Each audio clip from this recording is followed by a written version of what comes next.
Right, so I'm going to try my best to make this one part, but it's probably going to run 2 or maybe even 3 parts, because I'm going to spend a lot of time on each comment individually, because apparently these people really need it, because they're fucking arrogant as hell. You are making the false assumption that soldiers are aware, or even have a choice in what they do, or are ordered to do. They just do the job they are commanded to do. Right, so if this applied to any other organization, if it applied to any corporation, if it applied to Islamic suicide terrorist groups, okay, where people are just, you know, the people who actively volunteer, once they are ordered to do something, regardless of how ethically depraved it is, you're telling me that the same would apply? You're telling me you'd make the same argument then? No, you fucking wouldn't. And right here, you are saying that you are taking the focus off the actual act itself, and you're putting the focus into the fact that there is a command involved.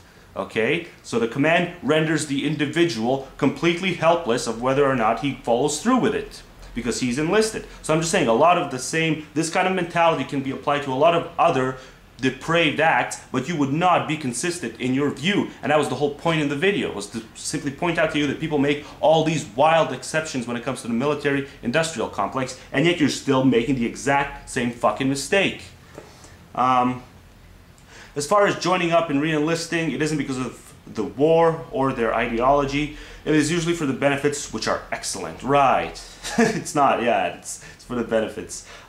Your silly, idiotic generalizations. Oh, fuck. He just made a sweeping, bold generalization. He just pretty much said the majority of soldiers, he knows that they don't do it because of, you know, their feelings about the, you know, I mean, we hear them comment. We hear a shitload of soldiers comment on the, you know, using terms like sand people, and they refer to 9/11, and they're pretty eager to get out there, okay? So bullshit on you. No. A lot of this has to do with angst, okay? And the fact that 9/11 happened, and they want to get some revenge, okay? And you're just denying that. You're just trying to make it seem like it's all for the fucking benefits. No doubt, there are some who do it strictly for the benefits, and because they are under the impression that they have no other prospects at home, but that's all it is. It's just a false impression, okay? But this to say this, and then to go ahead and your next comment be about how I'm making silly generalizations is just such fucking bullshit.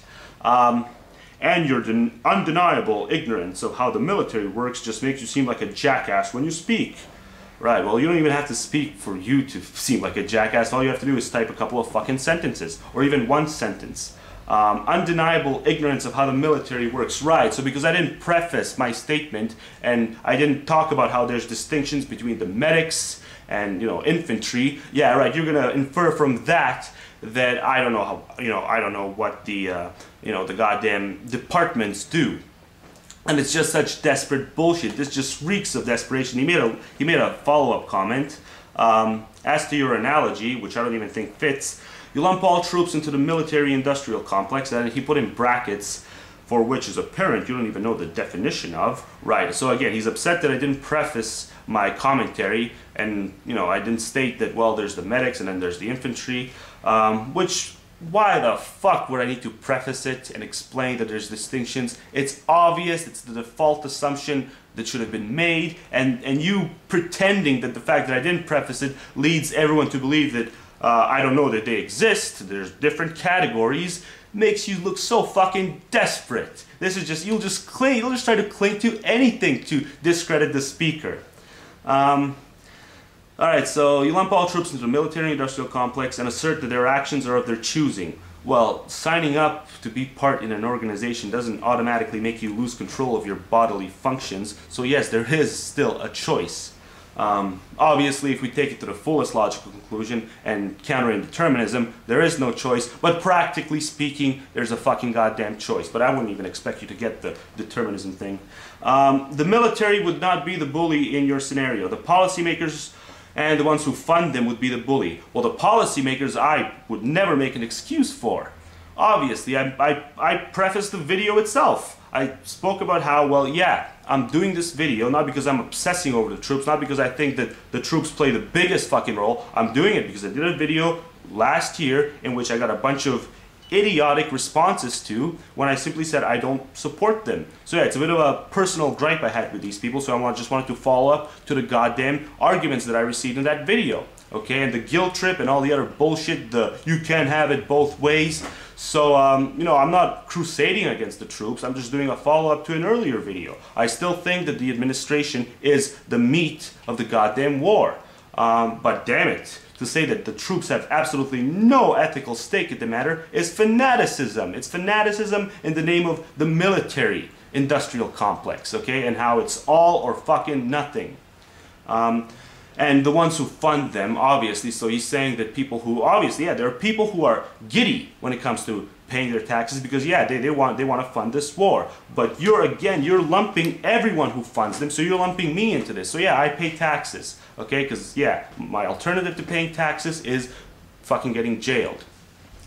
And I guess, you know, the troops would get jailed if they took off or if they didn't re-enlist in some cases, but they're not the ones protesting that. I mean, to me, it seems like they almost like that policy, the fact that if they were to take off, there would be consequences. It really does, because you don't hear troops protesting and saying that, well, maybe we should change this law, maybe we should be able to up and leave whenever we want without being, you know, fined or imprisoned. Because, yeah, I protested this tax bullshit. I made a couple of videos and I was saying that, well, maybe we should have a bit of control over what taxes we choose to follow and what taxes we don't choose to follow, okay? And so yeah, for the troops that are protesting this bullshit policy of, well, if you take off, well, we're gonna find you and we're gonna tax you, well, not tax you, we're gonna imprison you, then fine. Then at least they're showing to me that they know that this you know, you're either with us once you sign up or you're fucking gonna be imprisoned. If they showed some concern over that policy, well then yeah, I say they're exempt. But a lot of them aren't. A lot of them, I would assume, aren't speaking out against it because, yeah, it's a convenient fucking excuse where they can be criticized for not leaving. So fuck you and your bullshit arrogant comments. The policymakers are the ones who fund them, yeah, they're the bully. Okay, well, they're certainly aiding the instrument that is the bully. The military would simply be the stick the bully carries. Right, a conscious decision-making stick. You're gonna analogize a freaking goddamn bunch of people who volunteer to be the stick to a stick that's just a fucking stick. Fuck you, asshole.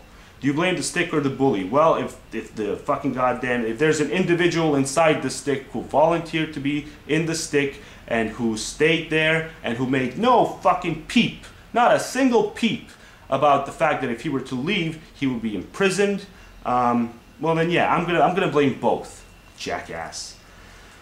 All right, 911, inside job, false war on terror. Yeah, well, come on. I mean, this we're having a serious discussion here.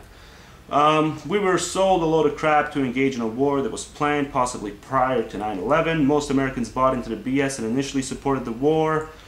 Well, I mean, come on, it was planned not only possibly prior to 9/11, it was definitely fucking planned prior to 9/11. It was planned probably for the past 20 years. And, well, like 20 years ago almost, it was brought into fruition to an extent.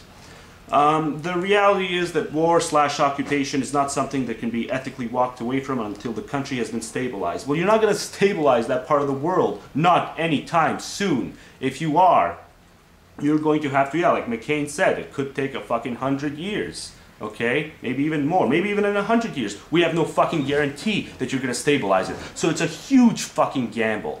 Okay? And if the fact to me is there are other parts of the world that could warrant you know, stabilization for where we have something closer to a guarantee that the mission will be accomplished, okay? Because the fanaticism that exists in this, within the area of this project is, to me, not something that can be overcome, okay? And to me, they chose to go in here because it's a oil-friendly area. And because there were a lot of people who were freaked out after 9/11 and thought there'd be another attack, so they just went ahead and they justified the preemptive strike mentality. And I'm just saying, if every country applied this rigorous preemptive strike mentality, okay, to their standards of national defense, fucking World War III in a heartbeat, okay? So I'm just saying, yes, you apparently think that the US either should really stabilize this place because you have an empathy for the people that live there, which I understand, or you think that, you know, or you agree with the preemptive strike stuff. Well, I'm just saying, if you're going to agree with the preemptive strike stuff, at least acknowledge that if every country applied, I mean, a country can just simply walk up to the US and say, well, release your weapons of mass destruction because we are uncomfortable with the fact that you have them because you embrace the preemptive strike mentality. I mean, come on, this shit applies to all the fucking goddamn countries. It really should. Especially a country that has a fucking goddamn history of imperialistic incentives. So yeah, maybe it should apply more to the US than to, you know, a country like Sweden. So maybe Sweden should be able to build nuclear fucking goddamn missiles without the threat of being preemptively struck upon. But we know that's not the goddamn real reality. Where did I stop? Yeah, should not be ethically walked away from. The independent judgment you seem to think should be engaged in is not and should not be part of the military mindset, particularly for enlisted soldiers. Right, so I do a 10-minute video and you're just going to say should not. And that's all. It should not be. Just take my 10-minute video and boom, no.